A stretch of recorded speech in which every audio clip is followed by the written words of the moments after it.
پھر امن و احتجاج کا پرچم اٹھائیے، تفریق و اختلاف دلوں سے مٹائیے، اپنے وطن کی عظمت و شوکت بڑھائیے، آزاد کے اصول کو رہبر بنائیے۔ دھیان سے سنیے گا، جلدی سے نکل جائے گا۔ یوم جمہوریہ ہے۔ جمہوریہ کا مطلب ہے کہ 1947 میں ملک آزاد ہوا، اس کے بعد 26 جنوری کو اس ملک کا قانون بنا۔ قانون بنا سب کے لیے، ہندو مسلمان سب کے لیے، سکھ عیسائی سب کے لیے۔ اس لیے اس قانون کو سیکولر قانون کہا جاتا ہے، سب کے لیے بنا، کسی ایک کے لیے نہیں۔ اس کی خوبی دکھانے کے لیے جا رہا ہوں۔ ہمارے ملک کا جو قانون ہے اس کی دو خوبی ہے۔ پہلی خوبی یہ ہے کہ سرکاری عہدہ کوئی بھی قبول کرے گا تو اس کو حلف لینا پڑے گا، اللہ کے نام پر لینا پڑتا ہے۔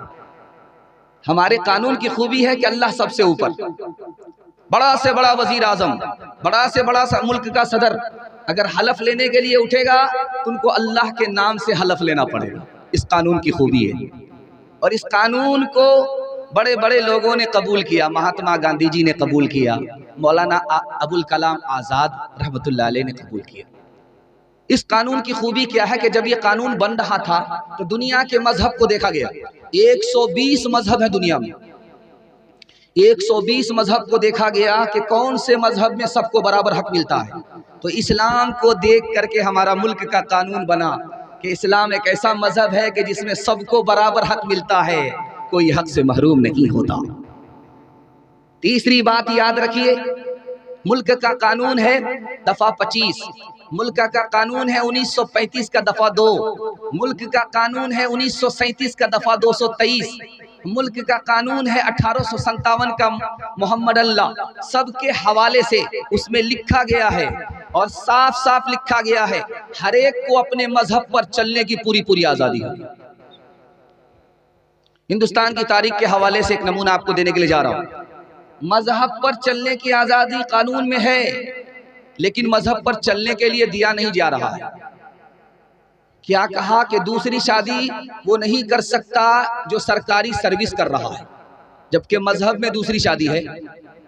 وہی طلاق قابل قبول ہے جو عدالت قبول کرے، جبکہ مذہب میں ہے کہ مرد طلاق دے سکتا، عورت خلا لے سکتی ہے۔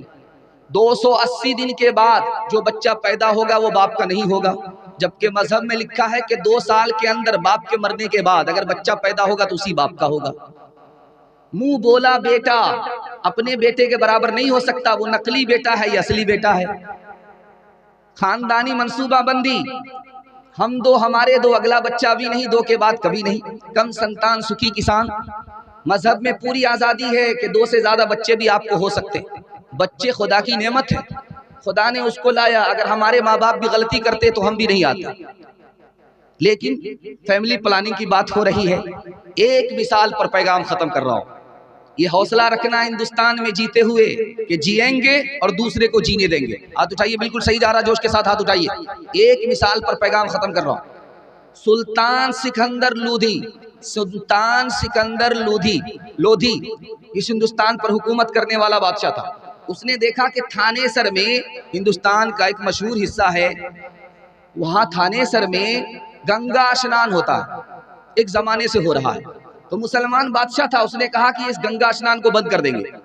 ایک عالم کھڑے ہوئے کہ گنگا اسنان مذہب کی آزادی ہے، غیر مسلموں کو مذہب کی آزادی دینی پڑے گی، اس کا مندر توڑ نہیں سکتے، اس کے اسنان کو بند نہیں کر سکتے، یہ شریعت کا حکم ہے، اب تمہاری مرضی ہے، جو چاہو وہ کرو، مجھے شریعت کا حکم بتا دینا تھا۔ تو بادشاہ کو عالم کے آگے گھٹنے ٹیکنا پڑا اور اب فیصلہ واپس لینا پڑا۔ انشاءاللہ اس ہندوستان میں نہ خود اپنے دھرم پر چلیں گے، دوسرے کو چلنے نہیں دیں گے۔ ہاتھ اٹھائیے۔ پھر امن و احتجاج کا پرچم اٹھائیے، تفریق و اختلاف دلوں سے مٹائیے، اپنے وطن کی عظمت و شوکت بڑھائیے، آزاد کے اصول کو رہبر بنائیے، مضمر